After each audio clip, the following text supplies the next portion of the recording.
오늘 함께 묵상하실 말씀은 고린도 후서 1장 1절부터 11절 말씀입니다.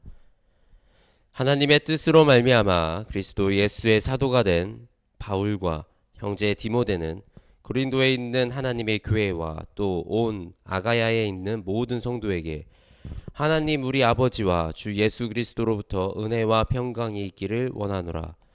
찬송하리로다. 그는 우리 주 예수 그리스도의 하나님이시요 자비의 아버지시요 모든 위로의 하나님이시며 우리의 모든 환난 중에서 우리를 위로하사 우리로 하여금 하나님께 받는 위로로서 모든 환난 중에 있는 자들을 능히 위로하게 하시는 이시리로다. 그리스도의 고난이 우리에게 넘친 것 같이 우리가 받는 위로도 그리스도로 말미암아 넘치는도다. 우리가 환난을 당하는 것도 너희가 위로와 구원을 받게 하려는 것이요 우리가 위로를 받는 것도 너희가 위로를 받게 하려는 것이니 이 위로가 너희 속에 역사하여 우리가 받는 것 같은 고난을 너희도 견디게 하느니라. 너희를 위한 우리의 소망이 견고함은 너희가 고난에 참여하는 자가 된 것 같이 위로에도 그러할 줄을 알미라. 형제들아, 우리가 아시아에서 당한 환난을 너희가 모르기를 원하지 아니하노니 힘에 겹도록 심한 고난을 당하여 살 소망까지 끊어지고 우리는 우리 자신이 사형 선고를 받은 줄 알았으니 이는 우리로 자기를 의지하지 말고 오직 죽은 자를 다시 살리시는 하나님만 의지하게 하심이라. 그가 이같이 큰 사망에서 우리를 건지셨고 또 건지실 것이며 이후에도 건지시기를 그에게 바라노라. 너희도 우리를 위하여 간구함으로 도우라.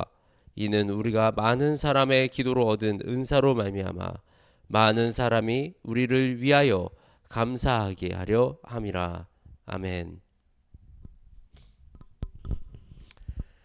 우리의 인생이 꽃길만 걸었으면 좋겠습니다.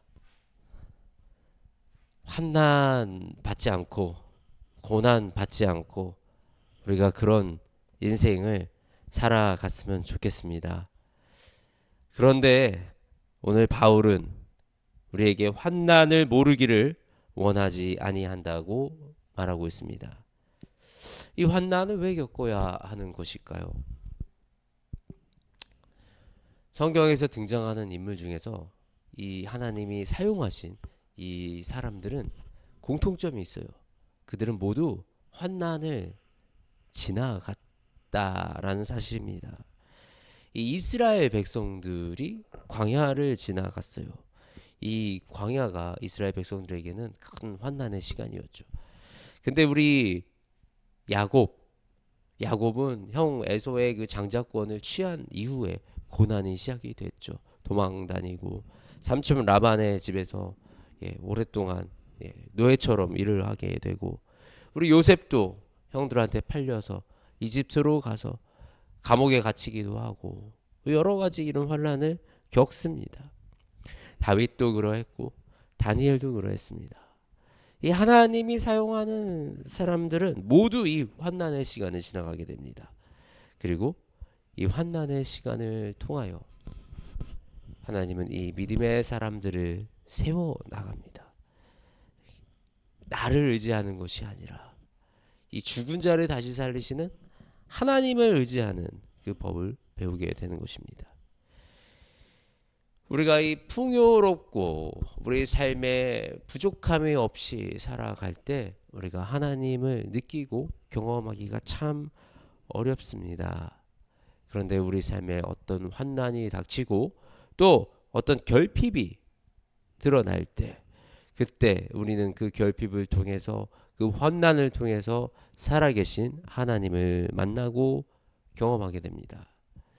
우리 광야에서 이스라엘 백성들이 먹을 것이 없어서 굶주리고 있을 때 이 음식에 대한 결핍이 있을 때 하나님은 만나와 메추라기로 그 결핍을 채워주셨고 또 목이 말라서 정말 물이 없어서 이 광야에서 타 죽어갈 것 같은 그런 고통 속에 있을 때 하나님은 반석에서 샘물을 솟게 하시는 놀라운 역사를 이루어 가셨습니다.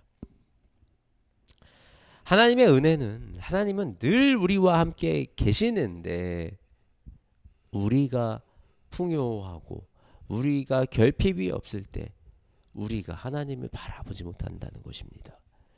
그런데 우리가 이 위기에 겪었을 때 그때 드러내시는 그 하나님의 놀라운 은혜, 그리고 이런 은혜로 말미암아 우리가 정말 주님만 의지할 수 있는 그 방법들을 배워나가는 것입니다.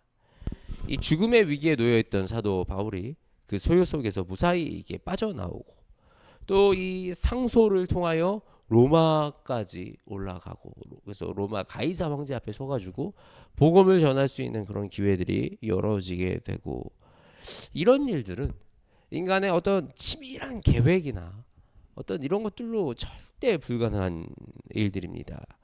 이것은 하나님이 바울의 그 환난을 사용하여 이뤄내셨던 놀라운 일이었습니다. 그런데 하나님은 우리에게 그런 환난만, 고난만 주시는 것이 아닙니다.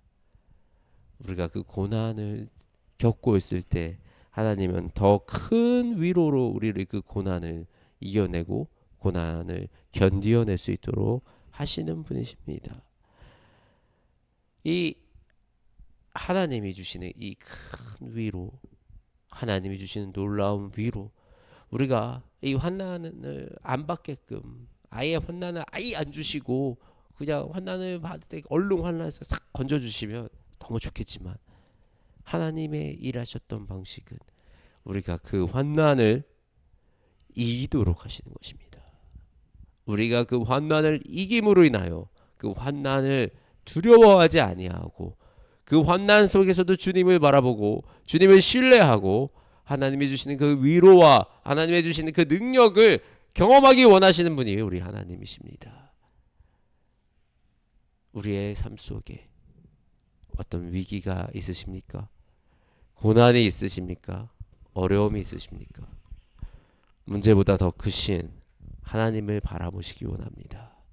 그리고 그 하나님의 놀라우신 위로를 경험하시는 우리 모두가 되시기를 주님의 이름으로 축복합니다. 환난을 겪고 그 안에서 주님의 위로를 경험하는 사람은 복이 있는 사람입니다. 하나님 아버지 감사합니다. 우리를 너무나도 사랑하셔서 우리를 연단하기 원하시며 우리를 죽음의 길로부터 건져내기 원하시며 우리를 이 어려움과 고통과 고난 속에서 지켜 보호하시며 이길 힘을 더하여 주시는 우리 하나님을 찬양합니다. 아버지, 지금 이 내 앞에 닥쳐있는 이 환난이, 이 고통이, 이 어려움이 너무나도 힘들고 너무나도 지치고 너무나도 어렵습니다. 그러나 아버지 하나님, 우리가 눈을 들어 주님을 바라보니 아버지 능히 이 환난을 이기 힘을 더하여 주시며 아버지 이 환난 속에 살아계신 아버지를 경험하게 하시며 아버지 우리가 이 환난을 통하여 드러나는 아버지의 그 놀라우신 능력과 은혜로 말미암아 이 땅에 그리스도의 살아계심과 주님의 선하심이 선포되는 놀라운 역사가 나를 통하여 일어날 수 있도록 주님 역사하여 주시옵소서. 우리가 주님을 붙들고 나아갑니다. 주님, 우리의 손을 붙들어 주시며 이 마음에 주의 큰 위로와 은혜를 더하여 주시옵소서. 우리 주 예수 그리스도의 이름으로 기도드립니다. 아멘.